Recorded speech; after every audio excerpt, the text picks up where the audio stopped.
एक पिता ने अपनी बेटी की सगाई करवाई। लड़का बड़े अच्छे घर से था, तो पिता बहुत खुश हुए।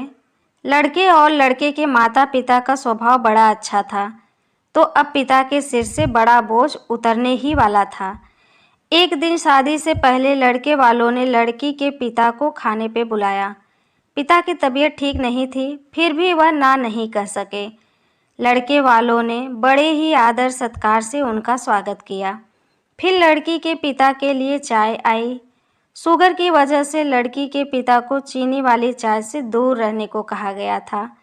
वह चीनी वाली चाय कभी नहीं पीते थे, लेकिन लड़की के होने वाले ससुराल के घर पे थे, तो चुप रहकर चाय हाथ में ले ली।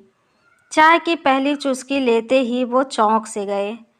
चाय में चीनी बिल्कुल ही नहीं थी और इलायची भी डली हुई थी।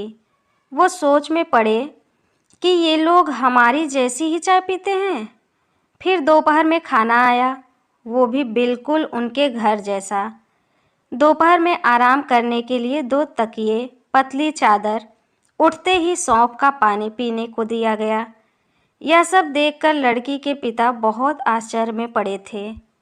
फिर वहाँ से विदा लेते समय उनसे रहा नहीं गया, तो पूछ बैठे, मुझे क्या खाना है, क्या पीना है, मेरी सेहत के लिए क्या अच्छा है, ये सब आपको इतने अच्छे से कैसे पता?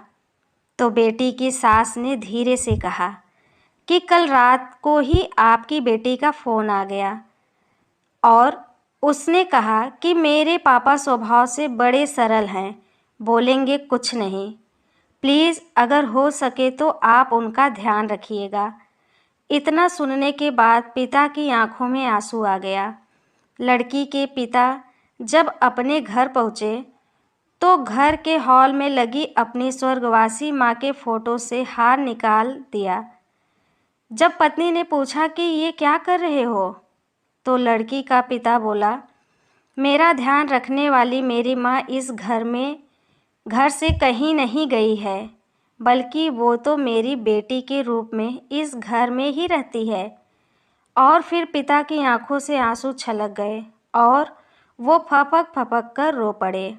दोस्तों, दुनिया में सब कहते हैं ना कि बेटी है एक दिन इस घर को छोड़कर चली जाएगी, मगर मैं दुनिया के सभी माँ बाप से ये कहना चाहती हूँ कि बेटी कभी भी अपने माँ बाप के घर से नहीं जाती, बल्कि वो हमेशा उनके दिल में रहती है।